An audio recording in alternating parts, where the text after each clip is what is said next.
Obrigado por você estar aqui no canal Ricardo Santos, historiador, neste quadro Gotas da História. Este quadro, Gotas da História, foi criado para que você possa ter tempo de ver este vídeo e fazer outras coisas. Ou quem sabe assistir outros vídeos.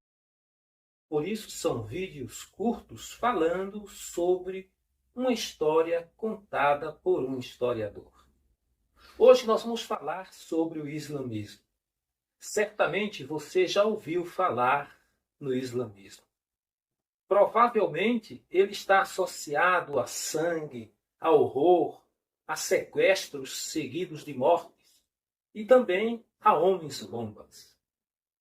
Hoje nós vamos traçar uma história onde nós vamos do passado até o presente e esperamos que você possa ter uma compreensão mais ampla dessa civilização ou dessa religião, como dizem alguns. A história que nós vamos passar a contar para vocês, ela ocorreu numa península. Ela iniciou numa península. É a Península Arábica. Península é uma faixa de terra que entra no mar, mas não descola da terra. Existem várias penínsulas do mundo. A que nós mais conhecemos é a Península Ibérica, porque lá estão Portugal e Espanha, países que fizeram parte da história inicial do nosso país. Naquela Península Arábica, uma das maiores do mundo, era dividida em duas grandes partes, a litorânea e a desértica. Nessa parte desértica, haviam algumas tribos que vagavam por ali e não tinha uma unidade política, não havia um líder que reunia aquelas tribos e liderava. Essa história vai mudar, ou essa unificação política vai ocorrer, é quando vai surgir, naquele contexto, a personagem principal dessa história, um tal de Muhammad. No início do século VII, a cidade mais conhecida desta península era Meca. Era conhecida porque ela funcionava como um entreposto comercial. Ela estava entre Damasco e Iêmen. E os viajantes que passavam por ali tinham aquele lugar quase como um ponto obrigatório. Imagine aqueles viajantes chegando naquele lugar com suas crenças, com todo o seu contexto cultural, vivendo alguns dias ali para depois continuar. Imagine isso por várias pessoas. Então aquela cidade ficou uma cidade culta. Só que as pessoas que iam para lá, elas tinham cada um seus deuses. E nessa cidade Meca havia uma tal de Kaaba, ou seja, uma casa quadrada.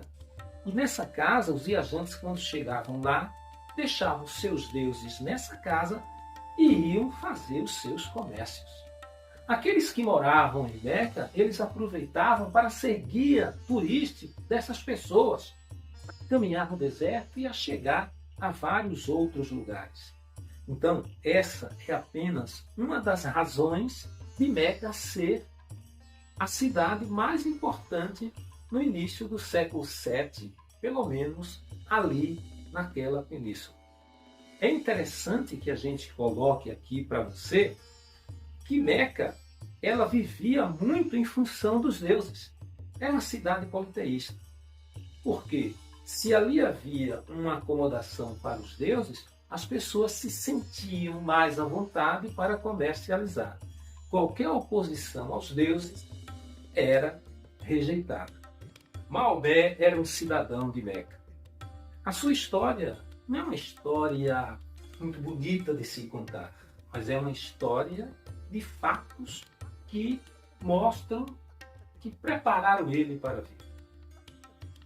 Antes de nascer, pouco antes de nascer, seu pai morreu. A mãe, por acreditar que as pessoas que iam para o deserto poderia desenvolver um bom caráter e tornar-se um homem corajoso, mandou-o para o deserto. 5 anos depois ele voltou. Sua mãe cuidou dele, mas logo morreu. Ele foi ser cuidado pelo avô, que 2 anos depois morreu também.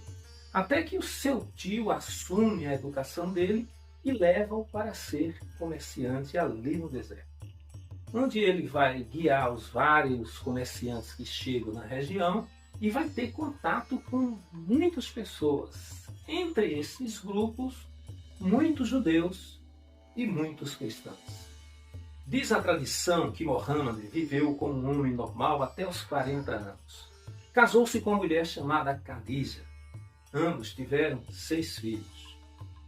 Como ela era comerciante e o iniciou no comércio com um parceiro e depois ambos começaram a dominar essa área, ele passou a ter uma vida próspera.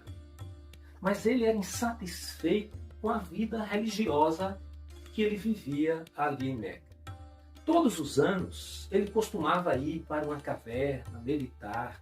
Ele se afastava daquele clima politeísta, daqueles muitos deuses que havia naquela região, e ia procurar uma meditação. Em uma dessas meditações, diz a tradição que ele encontrou o anjo Gabriel. Esse encontro, segundo a tradição, ocorreu no ano 610, no Monte Hira, no mês de Ramadã. A primeira palavra que o anjo falou para ele foi recita. Alguns dizem fala, mas de qualquer forma o sentido parece o mesmo. E o anjo começou a fazer a revelação e ele começou a recitar tudo o que o anjo falava. E ele ficou com a responsabilidade de escrever tudo aquilo que ele havia ouvido do anjo. Diz a mesma tradição que durante os primeiros 13 anos, depois que ele teve essa revelação do anjo, ele começou a ensinar primeiro a sua família, aos seus parentes, e depois começou a passar aquela mensagem para os mecanos.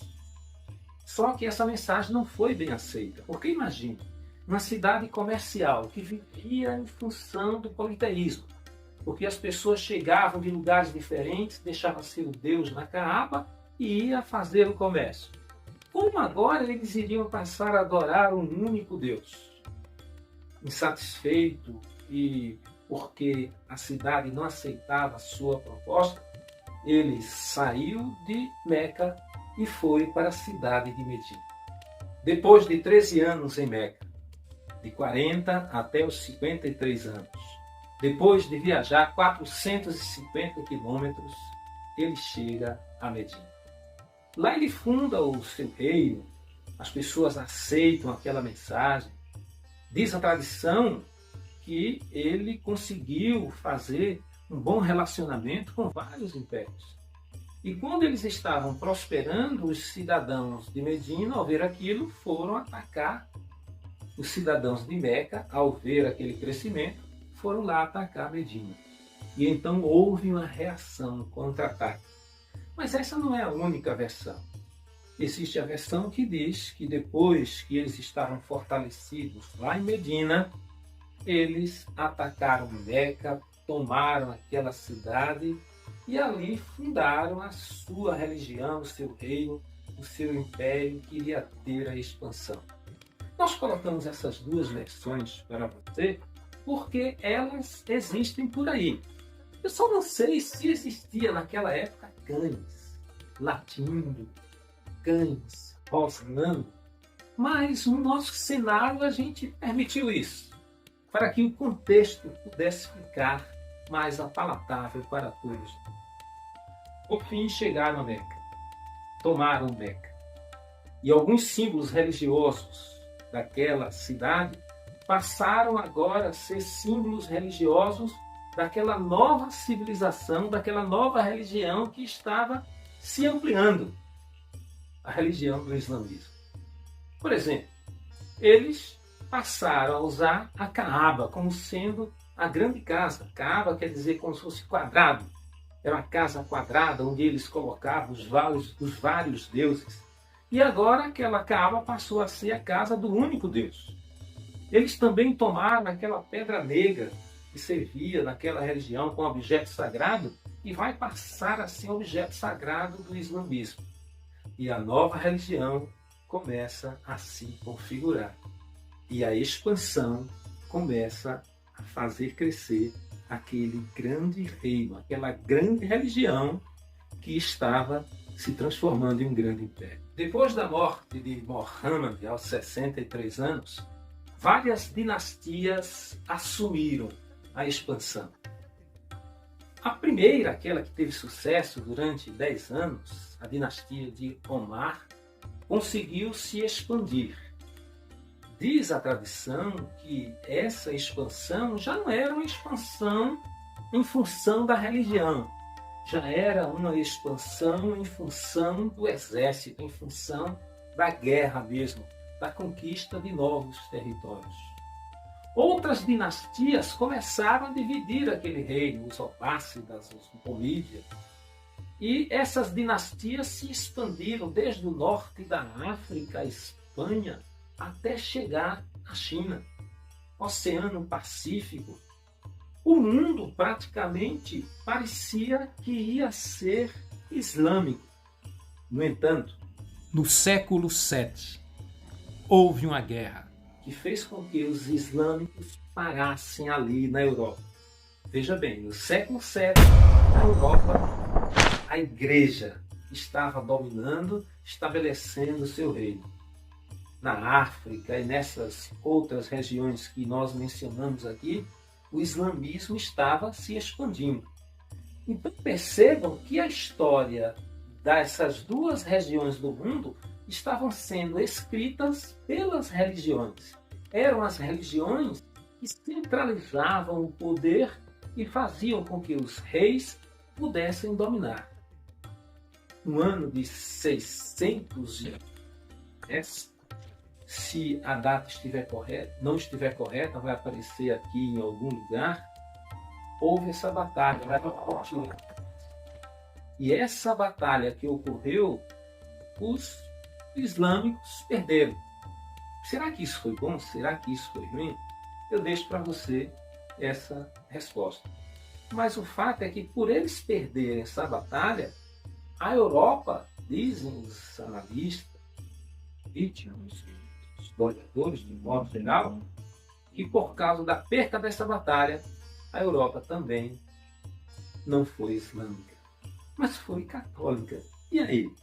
Qual das duas opções você acha que seria melhor? Dentre aqueles que se disseram o novo representante de Muhammad, haviam dois grupos que se destacaram e hoje, no mundo ocidental, eles são mais conhecidos do que outros segmentos. São os xiitas e os sunitas.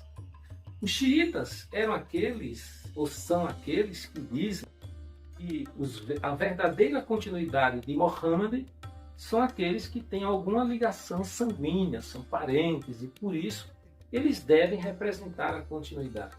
Os sunitas, ao contrário, diz que se você tem a liderança e se você segue os princípios de Muhammad, do Alcorão, então você também pode ser representante ou herdeiro dessa proposta feita por Mohamed pelo Alcorão e tudo que isso representa. Depois de conquistar grande parte do mundo, os islâmicos começaram a perder força em 1923, com a queda do Império Otomano e principalmente com a perda dos aliados na Primeira Guerra Mundial, especialmente França e Inglaterra. Aquelas colônias islâmicas passaram a ser países e passaram a adotar novas leis, novos costumes, e aquela tradição islâmica começou a ser dissolvida. A contemporaneidade mostra um islamismo muito confuso. Aquele islamismo que se expandiu pela força da religião se perdeu em algum momento por causa das forças das artes. Hoje, por meio de vários noticiários, é muito difícil a gente fazer uma análise nua e crua, sem ser influenciado por aquilo que a mídia coloca diante de nós. Por isso, aqui no canal Ricardo Santos Historiador, nós nos limitamos a esses fatos históricos acerca da religião islâmica, para que você conheça esses detalhes num tempo curto e possa ter tempo, quem sabe, de ver outras coisas ou outro vídeo. Aquele povo que, segundo a tradição, nasceu de uma egípcia chamada Agar, que foi uma mulher dada por Sara a Abraão, porque Sara havia duvidado da promessa de Deus. Aquele filho que foi uma grande alegria, diz a tradição que se tornou em dois povos. Os povos arábicos e o filho de Sara, Ismael, o povo de Israel. E essa seria a causa de tanta guerra ao longo dos séculos e a causa do que acontece hoje na contemporaneidade. Só que o que acontece hoje está tão comprometido por causa das diferentes notícias midiáticas que fica difícil a gente manter uma posição ou fazer uma análise dos fatos enquanto ele ocorre. Vamos deixar isso para sociólogos, vamos deixar isso para políticos, e quando os fatos se amanarem, aí o historiador entra em si. Espero que você tenha gostado desse vídeo. E se você gostou, comenta e compartilha com seus amigos.